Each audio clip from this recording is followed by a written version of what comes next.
नजरअंदाज कर रहे हैं, तो आपको ये आंखें दोबारा मिलने वाली, इसलिए धृतराष्ट्र तुम अंधे हुए। बोली द्रौपदी की तो आंखें हैं, ये पट्टी बांध कर क्यों बैठी है?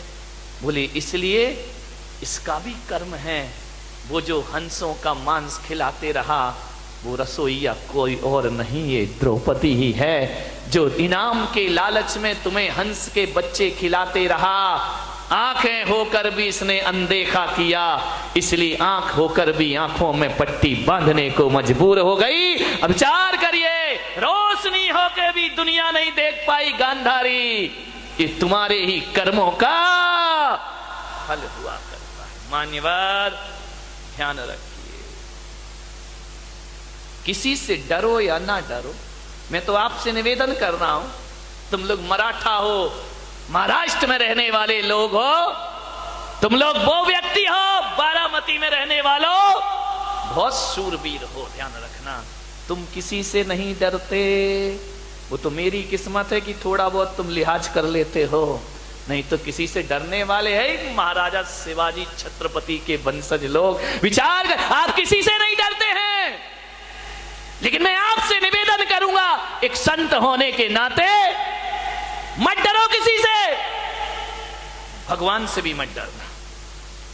पुलक सागर की तो क्या औकात, मैं कह रहा हूं कि भगवान से भी मत डरना, मां बाप से भी मत डरना, बड़े भाई से भी मत डरना, समाज से भी मत डरना। लेकिन मैं आपसे एक निवेदन करता हूं कि समाज से, भाई से, परिवार से, बड़े बुजुर्गों से, गुरु से भी मत डरो। नहीं डरना तो मत डरिए, निर्भीक होकर जिए।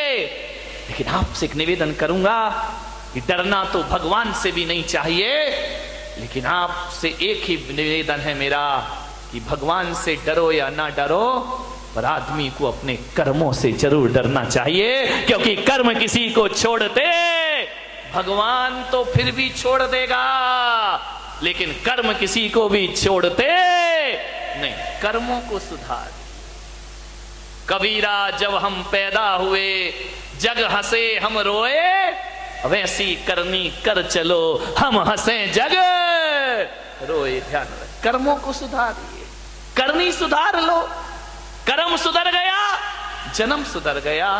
ध्यान रखना, मति सुधर गई गति सुधर जाएगी, भाव सुधर गए भाव सुधर जाएंगे। ध्यान रखें, कुछ नहीं करना है, सोचना है आपको।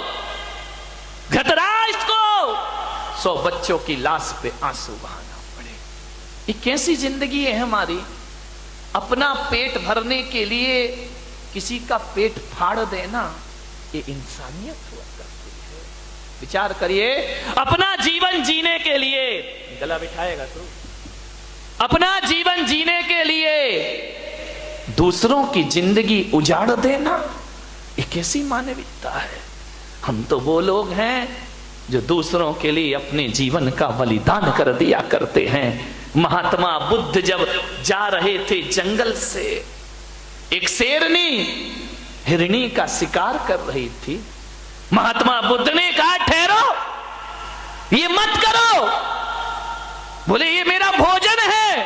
महात्मा बुद्ध ने कहा ऐसा मत करो, पिछले जन्म में किया था तो शेर की पर्याय मिली है, इस जन्म को सुधार ले। शेरनी से कहा, उसने कहा कि मैं क्या करूं?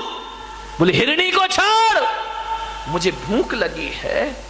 महात्मा बुद्ध ने अपना हाथ शेरनी के मुंह में दे दिया, तुझे भूख मिटाना है तो मुझे खा के भूख मिटा ले, लेकिन उस बकरी को, उस हिरनी को छोड़ दे।